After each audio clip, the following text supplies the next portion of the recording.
नमस्कार प्रणाम, हमें राघवेंद्र स्वागत बा आप सबके इन खबर के भोजपुरी चैनल पे। भैया नीतीश कुमार विपक्षी एकता बना रहल बाने।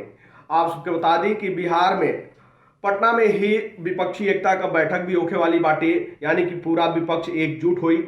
अब एके लेके भैया चुनावी रणनीतिकार प्रशांत किशोर कह रहल बाने कि भैया जौन राज्य स्तर पर हो रहल बा या फिर ये विपक्ष की स्तर पे हो रहल बाटे, एमे हमार कुछ हाथ नहीं खे।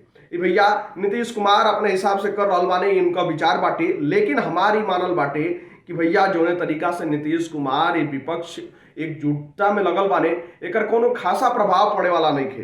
अब भैया प्रशांत किशोर का कुछ कर रहल बाने, तनी आप सब भी सुनी। मेरी कोई भूमिका नहीं है। मैं न विपक्ष की गोलबंदी में न पक्ष की गोलबंदी में। नीतीश कुमार जी ने जो काम लिया है, मुझे लगता है कि नीतीश कुमार जी को जनता ने चाहे जिस फॉर्मेशन में हो बिहार का मुख्यमंत्री बनाया है। पहले उनकी प्राथमिकता बिहार में वो काम करना होना चाहिए। विपक्ष की गोलबंदी हो ना हो ये उनकी अपनी सोच है। मैं अभी उस पर कोई टिप्पणी नहीं करना चाहता हूं। जहां तक मैं समझ सकता हूं, थोड़ी बहुत जो राजनीति मुझे समझ जो अगर है, जो बिहार में अभी हुआ है, अभी विपक्ष की गोलबंदी कर रहे हैं, तो उस पर उसकी विश्वसनीयता कितनी है ये तो जनता पर ही आपको छोड़ना पड़ेगा। लेकिन मुझे ऐसा नहीं लगता है कि बिहार में जो नया राजनीतिक प्रयोग हुआ है उसका देशव्यापी कोई परिणाम होगा। मैंने अपने वक्तव्यों में ये जो महागठबंधन की सरकार बनी है उसके बाद भी इस चीज को क्लैरिफाई किया है कि मैं बिहार में जो घटना हुई है, राजनीतिक घटनाक्रम जो बदला है, उसको स्टेट स्पेसिफिक राज्य की घटना मानता हूं।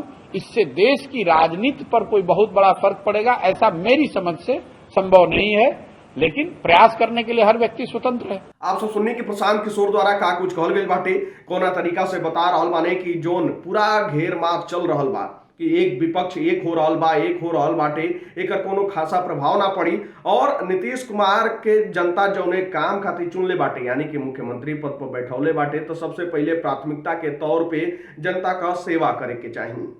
अब भैया चुनावी रणनीतिकार तो साफ साफ ये बात से इनकार कर रहल बाने कि भैया जोन पूरा विपक्ष एकजुट हो रहल बा, एकर कोनो खास प्रभाव पड़े वाला नहीं है। लेकिन आप सबका का राय बाटे, आप सब अपन राय कमेंट बॉक्स में जरूर बताइए।